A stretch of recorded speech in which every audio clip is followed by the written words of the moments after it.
Hello and welcome.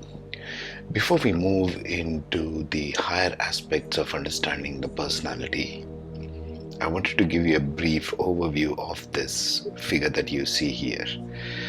And I will tag this particular video clip in every one of the other ones so you can follow this. Just keep this principle in mind as you see this picture on the screen. These are the 12 houses of astrology. And the diamond, big one in the center, the diamond figure, is the 4 Kendra foundational houses of every person. And what I have drawn for you here is the north, south, east, west direction of the zodiac, and which is the day half, the yellow shaded part, where the sun moves from east to west. The sun rises here in the east, goes all the way top and sets in the west. This is the way even it plays in your chart. And then after the sun sets, the moon rises and there's the peak of the moon and the moon sets. Okay, so the left half and the right half are divided in astrological chart this way. And what does this mean? This means that this half that you see on the screen, the blue shaded portion, is ruled by the moon. That means it's more of the feminine energies. And from this half, the day half, is the masculine energy, so it's ruled by the sun. This also means the following. I'll just put these two. So the left and right half stand for these, what you see on the screen. The left half stands for feminine. It's internal, it's intuitive, it's left half of your physical body, and it stands for reflection. Everything that we do in the external, we should reflect and crunch it inside of ourselves, right? And the right half is masculine, which is external, what you play out in the external world, ruled by the sun. It is creative as opposed to intuitive, means you go out and create stuff. Creative doesn't necessarily mean arts and music. You can go and create even engineering and science, or psychology, or whatever it is, creating things outside of the world. It stands for the right half of the body, the one in which you give out your energy to the world. Left half is receiving, right half is giving. It stands for action as opposed to reflection. So I want you to understand this and take this everywhere as we go forward, because whatever happens in the right half of your chart, because superimposed on the chart, that means half of 7th house going to 8th, 9th and all the way till 12th house is basically what you play out in the external world, including the signs, including the energies, whatever I'm talking about. Okay, that's the external presence of you. This is the internal presence of you, the blue shaded part, the moon half, the half ruled by the moon and the other half ruled by the sun. These are the energies of the sun and moon, the two main luminaries. This is the nighttime, this is the daytime on the right side. Left is the nighttime. What else could this mean? Well, this means that whatever you develop in the night half as within yourself, you will go and play it out in the daytime. Or whatever happens in the daytime, you will feed it back as reflecting for yourself in the nighttime. So as we move forward, I want to take this and I will paste this clip in the beginning of every one, so it'll be easier for you to follow rather than keep coming back to this particular clip of video. Okay, this is crucial for you to understand, because we live in two worlds, each one of us. We live inside of ourselves as one being, and we portray or bring talents, creations, relationships, everything, you name it, every aspect of your life, you bring one aspect to the outer world, and you are one kind of person in the internal world. That's how we determine personalities better. That's how we refocus ourselves every single day, reinvent ourselves in a new way. This is what gives rise to the possibility and the potential for every individual. Okay, this is where I come from, and this is what I have seen even in my own chart. Okay, so bear this image in mind, and I will paste this clip for every single of the videos. So you can skip this part if you have already seen for, let's say, the fire sign. or the earth sign, or any sign. Now let us speak of evolution and recalibration of work, your work that you do in the world for the earth signs, beginning with Taurus. So for the Taurus ascendant, not the sun sign, the Taurus ascendant, and all the earth signs, really speaking, there is karma in the work houses. The work houses are your second house, your sixth house, and your 10th house. This triangle that we are looking at on the screen, the blue triangle, is the work triangle that feeds upon itself through the person's working life. Okay? That's what we are looking at for every sign, every type of ascendant. When I say sign, every type of zodiac sign as per their ascendant. Not the sun sign. Be cautious of how you approach this. So here we have the night half and the day half marked, shaded. What you do between the east and the west, when the sunrise to the sunset, is your day half of your chart, and what you do in the night half as a reflection. It's amazing for me to see that most of our work is done internally, because remember, we spoke of the night half as the internal reflection. You reflect upon what you do in the external world more, and that feeds you back in what you put it out into the world. That's how it plays out, the second, the sixth, and the 10th house in every ascendant, right?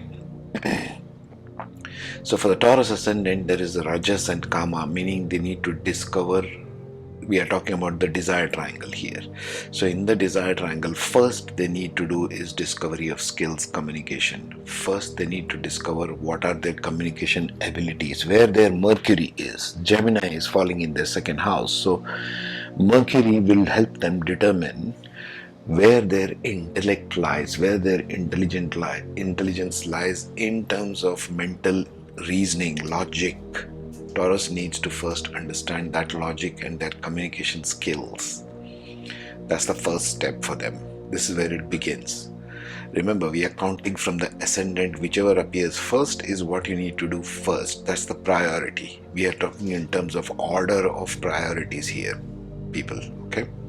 So your order of priority first should be focused on the Taurian ascendants. Then you come to the sixth house, where the desire assumes fulfilling the need for connection. You're asking the question, the who.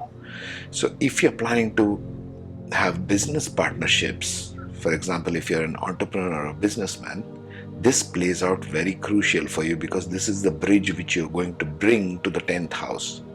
What happens in the 6th house as your work and routines will play out in the 10th house. So your challenge or your stretch will be to find the right kind of connections and companions who will work with you. Your team members, if you're a team leader, if you're a businessman, your business contacts. Because we are talking about work here. It may be even your spouse, because 7th house is for everybody other than you, but close connections. Your team people are your close connections. Who you lead in an organization are your close connections. Those are the people working with you closely. Your immediate circle is number 7. Number 10 is where you bring it out in the daytime to play out in the world. And what happens for Taurian ascendants there? You get the highest form of gains. You get fulfillment in your work. You get fulfillment in the earth. Means in your physical body. Means you get gains as in money. You get gains as in more connections to people. That's what you're seeking in your workplace anyway. But that's not going to happen unless you consider these two aspects first. If you work on house number 2 and 6, as it is shown here, these aspects reflect on this, it'll automatically feed into the 10th house. The for what? For what are you doing all of this stuff? You need to answer that. That begs for an answer in your 10th house. Look at it that way. Your work, you need to answer this question. For what am I doing all of this stuff? What, this job, this business, this career? In essence, it is feeding back to your desire, because this is a desire cycle. This triangle is a triangle of desire. Let's see how this plays out in the next earth sign, the Virgo. In Virgo, first they need to find the connection, the companion. Who am I doing it for? That's the question Virgo needs to answer first. And they will answer it through their work life as adults, as mature men and women. Okay? So they will answer that question first in order to develop work routines which are centered around gains and connections, because they're thinking of gains and connections. Where do I work? They are already having all the routines in their head. So this routines, because the Virgo is all about work and routines and structure, their focus will be on this side of the chart. But this is, remember, is an internal world. Still we are in the night time. So it requires your reflection upon yourself. For what are you doing this? Where are your gains? Gains can, in this context, in house number 11, is usually in material terms. It's in money, it's in connections with people. You're not necessarily intimate connections with people, but how you are having a community outreach kind of connections. So they will look at this aspect very strongly, and once this puzzle they work for themselves individually, then it will feed to the satisfaction of the what. The discovery of the skills and desires will happen more effectively if the Virgo ascendant works on these two aspects. Asking the question, the who am I doing it for? Who is my companion in this? The Libra kind of questions they will ask in the second house. It may be even relating to the elder siblings, because second house stands for elder siblings.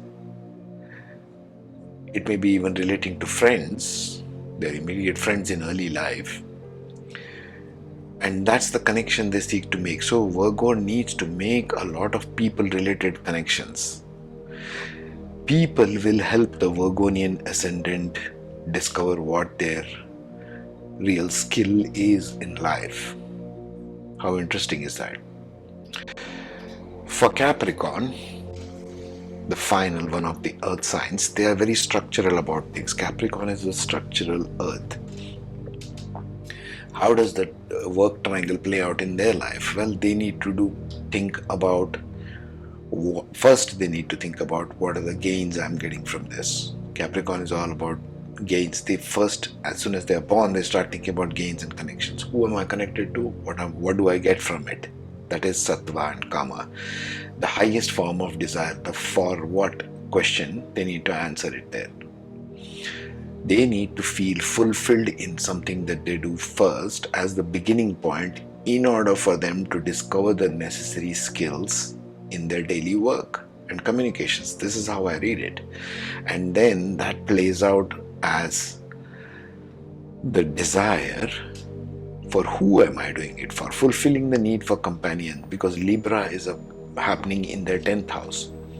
So their highest form of work and in the world for them is most fulfilling for Capricornian ascendant if they find that deep connection with people in their job, in their business, in their entrepreneurships. Remember this, because this is the daytime cycle.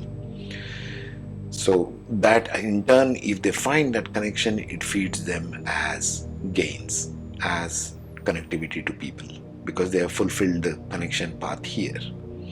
And so these two internal points they need to reflect. Internal, why I'm saying, because it's in the ninth half, it's in your internal reflection. You need to reflect on what aspects of your second house are playing in your chart and what aspects of your sixth house, and then it'll work and feed it back to the 10th house. That's for the earth signs.